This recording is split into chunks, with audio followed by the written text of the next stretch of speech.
Well, it seems Donald Trump and the Trump campaign just got busted in yet another major lie because they denied recent bombshell reporting that Trump, as president in 2020, secretly sent COVID-19 tests to Vladimir Putin of Russia at a time when American states and millions of Americans were desperately seeking these tests to avoid infection and death. But unfortunately for them, the Kremlin has now officially confirmed that that was true. But before we unpack all that, if you end up liking this video and you want to support the channel, please be sure to hit the like, subscribe, and alert bells before you go. All right, friends, got a couple of things to show you in this video, but just as a palate cleanser, I want to remind you of what the Trump campaign officially said about this recent bombshell reporting. Quote, none of these made-up stories by Bob Woodward are true and are the work of a truly demented and deranged man who suffers from a debilitating case of Trump derangement syndrome. Woodward is an angry little man and is clearly upset because Donald Trump is successfully suing him because of the unauthorized publishing of recordings he made previously. Trump gave him absolutely no access for this trash book that either belongs in the bargain bin of the fiction section of a discount bookstore or used as toilet tissue.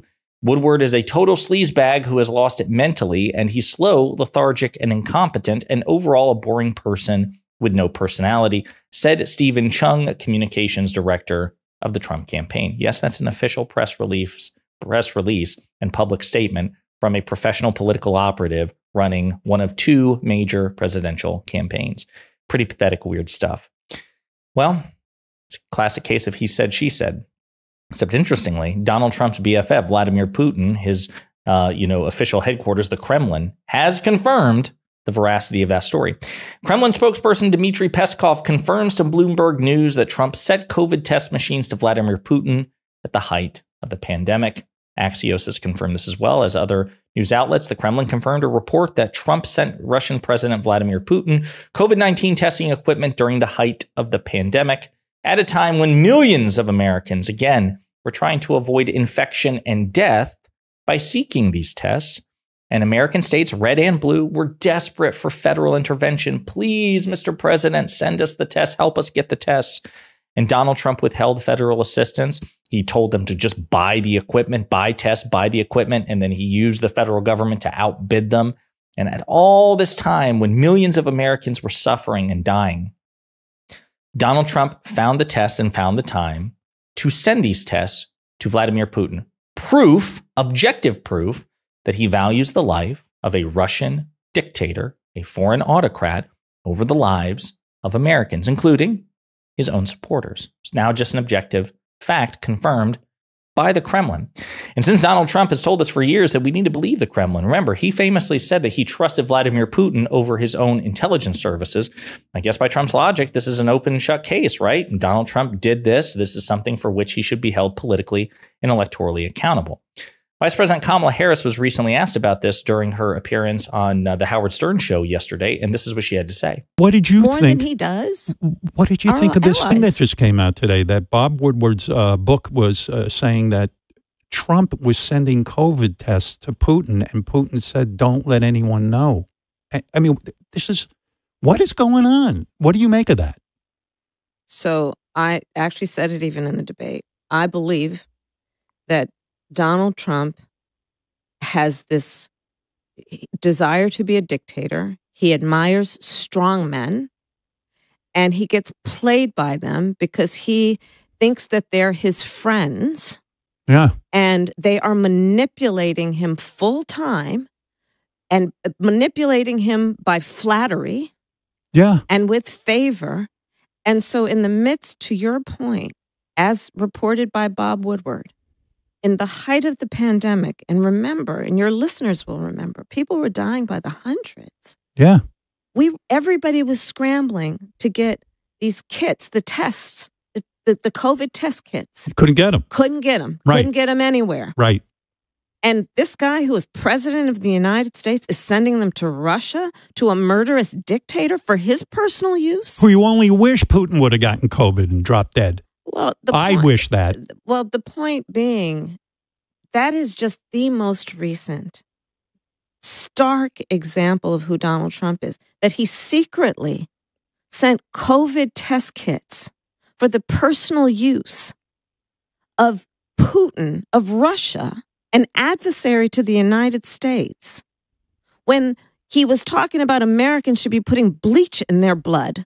Think about what this is. Think about this person who wants to be president again. What did you?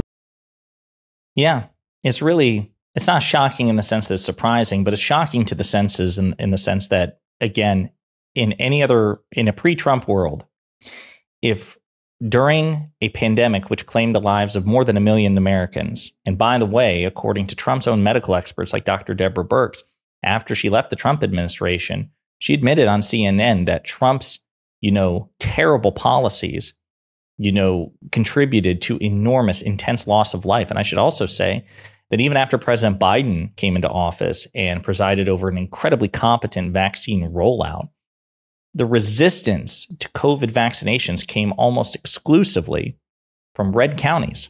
Red counties were disproportionately more likely to not get the vaccine. Trump counties, Trump states, the vaccination rate among Republicans and Trump supporters is considerably lower. And Donald Trump helped create the system to be deeply skeptical of medical science and to be deeply skeptical of the threat posed by the pandemic. And at the time that all that was happening, he was prioritizing the life of a foreign adversary over the lives of his fellow Americans. In any other political context, that would be the end of a person's career.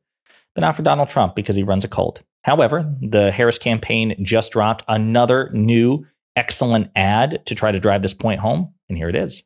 Trump will always choose Putin over the American people. And now we have evidence. A new report that he secretly sent Putin COVID tests while withholding them from sick and dying Americans.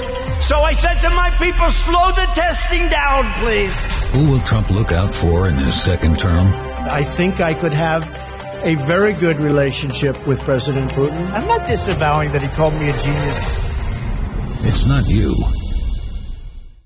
Who will Trump look out for in his second term? It's not you. It's correct. It's absolutely correct. It is Putin.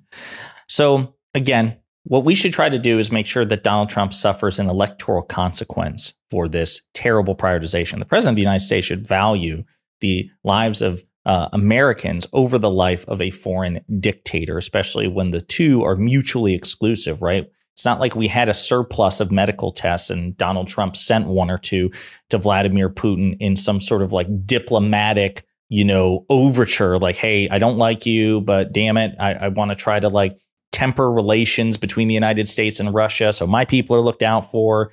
Here's a gesture of goodwill. Can we please try to get along better? That's not what happened.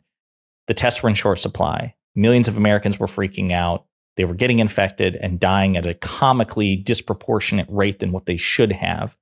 And Donald Trump made a choice to prioritize the life of Putin over Americans. And we have to remember that, because if he becomes president again, there's no indication that he won't prioritize the life of Putin over other Americans again as well. So, food for thought. Kremlin confirmed it by Donald Trump's logic. This is a done deal. It's a matter of fact. And therefore, you should again punish him at the ballot box if you're an eligible voter. In the meantime, let me know what you think in the comments.